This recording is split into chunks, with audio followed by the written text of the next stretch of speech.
Doctor Baba Saheb Ambedkar open university.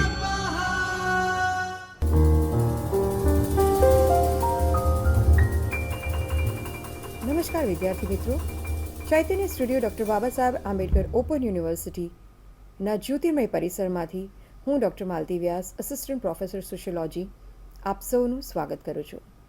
વિદ્યાર્થી મિત્રો, આજે આપણે MSO 3 ભારતીય સમાજના ડૉક્ટર IP દેસાઈનું જીવન પરિચય અને તેમના સમાજશાસ્ત્રીય પ્રદાનની જાણકારી મેળવીશું.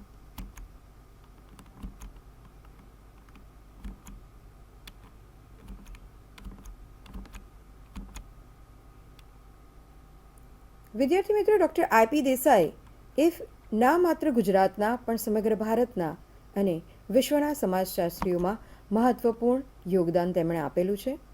ડૉક્ટર IP દેસાઈએ ભારતીય સમાજના વિવિધ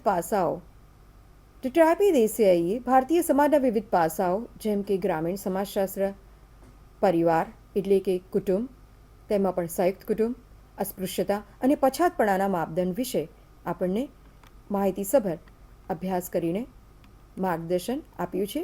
માહિતીસભર આપણને સંશોધન મળ્યું છે. ડૉક્ટર IP દેસાઈના જીવન વિશે જાણીએ તો ડૉક્ટર ઈશ્વરલાલ પ્રાગજીભાઈ દેસાઈ ગુજરાતના અગ્રગણ્ય સમાજશાસ્ત્રી હતા. તેમનો જન્મ 31 જુલાઈ 1911 થયો હતો અને તેમનું જન્મસ્થળ નવસારીના પરજણ ગામ હતું. વિદ્યાર્થી મિત્રો, તેમનું અવસાન 26 જાન્યુઆરી 1985 થયું હતું. તેમના શિક્ષણની વાત કરીએ તો તેમનું શિક્ષણ તેમણે સુરત અને મુંબઈમાંથી મેળવ્યું હતું. PhD તેમણે મુંબઈ યુનિવર્સિટીમાંથી ખ્યાતનામ સમાજશાસ્ત્રી GS કુરિયનના માર્ગદર્શન હેઠળ કર્યું હતું અને તેમનો અભ્યાસ વિષય ગુનાના સામાજિક પરિબળો એટલે કે સોશિયલ બેઝિસ ઓફ ક્રાઇમ રહ્યું, જે તેમણે 1942માં અભ્યાસ પૂર્ણ કરીને PhDનો શોધ નિબંધ પ્રગટ કર્યો. તેમની શૈક્ષણિક કારકિર્દી વિશે સમજીએ તો તેમણે ભાવનગરની શામળદાસ કોલેજ, પુણેની ડેક્કન કોલેજ અને વડોદરાની મહારાજા સયાજીરાવ યુનિવર્સિટીમાં સમાજશાસ્ત્રના પ્રાધ્યાપક તરીકે 1952થી 1967 સુધી સેવાઓ આપી હતી. સંસ્થાકીય યોગદાનમાં તેમણે સ્વૈચ્છિક નિવૃત્તિ બાદ તેમણે સુરતના સેન્ટર ફોર સોશિયલ સ્ટડીઝ નામની આંતરરાષ્ટ્રીય ખ્યાતિ પામેલી સંશોધન સંસ્થાની સ્થાપના કરી. 1977 સુધી તેઓ તેના નિયામક રહ્યા. તેમણે ઇન્ડિયન સોશિયોલોજીકલ સોસાયટી અને ગુજરાત સમાજશાસ્ત્ર પરિષદના તેઓ પ્રમુખ પણ રહ્યા.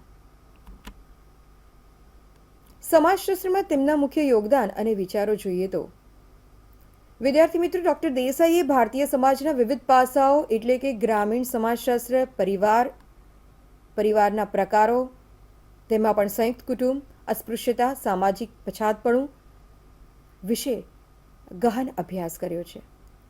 તેમના સંયુક્ત કુટુંબ વિશેના અભ્યાસમાં તેમણે સમ આસ્પેક્ટ ઓફ ફેમિલી ઇન મહુવામાં કુટુંબના બંધારણનો અભ્યાસ કર્યો. તેમના મતે કુટુંબની સંયુક્તતા નક્કી કરવા માટે માત્ર સંયુક્ત કુટુંબ નામ નહીં, પરંતુ સંયુક્ત રહેઠાણ કે સંયુક્ત રસોડું એ એકલા માપદંડ નથી, પરંતુ ઘરના સભ્યો વચ્ચેના પરસ્પર સંબંધો અને સામાજિક જવાબદારીઓના આધારે આપણે કુટુંબના પ્રકારને નક્કી કરી શકવું જોઈએ. તેમનું સંશોધન સૂચવે છે કે શહેરીકરણ સંયુક્ત કુટુંબના વ્યવસ્થાનું વિઘટન માટે એકમાત્ર જવાબદાર નથી. આ સાથે ભૌતિક સંરચના ભલે અલગ થતી જાય, પણ સામાજિક જવાબદારી અને સંબંધોના આધારે સંયુક્તતા નક્કી થવી જોઈએ. તેમના સામાજિક પછાતપણાના માપદંડમાં ગુજરાત સરકારે નિમેલા રાણે કમિશન એટલે કે second backward class commission in ગુજરાતના સભ્ય તરીકે તેમણે સામાજિક પછાતપણાને નક્કી કરવાના માપદંડ વિશેની સ્પષ્ટતા આપી અને ક્રાંતિકારી વિચારો પણ રજૂ કર્યા. તેમણે ભારપૂર્વક જણાવ્યું કે માત્ર જ્ઞાતિને પછાતપણાના માપદંડ તરીકે ન ગણવો જોઈએ. તે જ્ઞાતિને જ પછાતપણાના માપદંડ તરીકે ગણીને અનામતની જોગવાઈ કરવી યોગ્ય નથી, કારણ કે તેનાથી બંધારણ દ્વારા તોડવા માંગતી જ્ઞાતિ આધારિત અસમાનતા વધુ મજબૂત થતી હોય છે અને જ્ઞાતિ પોતે જ એક સ્થાપિત હિત બની જાય છે. તેમણે સૂચન કર્યું કે પછાતપણું નક્કી કરવા માટે જ્ઞાતિની સાથે સાથે ખેતમજૂરો, પછાત વ્યવસાયો કરતા પરિવારો, જેમને વિકાસની ઓછી તકો મળે છે, તેને પણ ધ્યાનમાં લેવા જોઈએ. મિત્રો, તેમણે સામાજિક પછાતપણા વિશે ખૂબ જ ક્રાંતિકારી વિચારો આપ્યા. આ સિવાય તેમણે સમાજશાસ્ત્રના સ્વરૂપને દર્શાવતા કહ્યું કે સમાજશાસ્ત્ર મૂલ્ય નિરપેક્ષ હોઈ શકે નહીં. તેઓ આગ્રહ રાખતા હતા કે સમાજશાસ્ત્રીએ આપણે કેવા પ્રકારનો સમાજ રચવા ઈચ્છે છે તે વિષયનો વિચાર પણ કરવો જોઈએ. તેઓ ભારતીય સમાજ વિશે ખૂબ સ્પષ્ટ હતા કે તેમને કેવો સમાજ હોવો જોઈએ તેની સમજ પણ સમાજશાસ્ત્રીને હોવી જોઈએ તે વિશે તેમણે કહ્યું છે.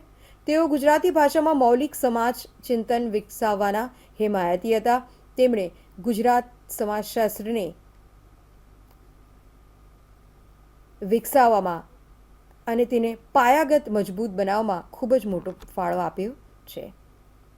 વિદ્યાર્થી મિત્રો, ડૉક્ટર આઈપી દેસાઈના મુખ્ય પુસ્તકોમાં some aspects of family in Mahuva 1964, untouchability in rural Gujarat 1976, the craft of sociology and essays 1982, તેમણે સંયુક્ત કુટુંબ અને અસ્પૃશ્યતાની સમસ્યા જેવા ભારતીય સમાજના વિષયો પર ગહન સંશોધન કરીને સમાજશાસ્ત્રના ક્ષેત્રમાં અમૂલ્ય યોગદાન આપ્યું અને તેઓ અને તેમના અભ્યાસો એ આજે પણ એટલા જ સૂચક અને પ્રમાણભૂત છે જેટલા જ્યારે તેમણે કર્યા હતા ત્યારે છે.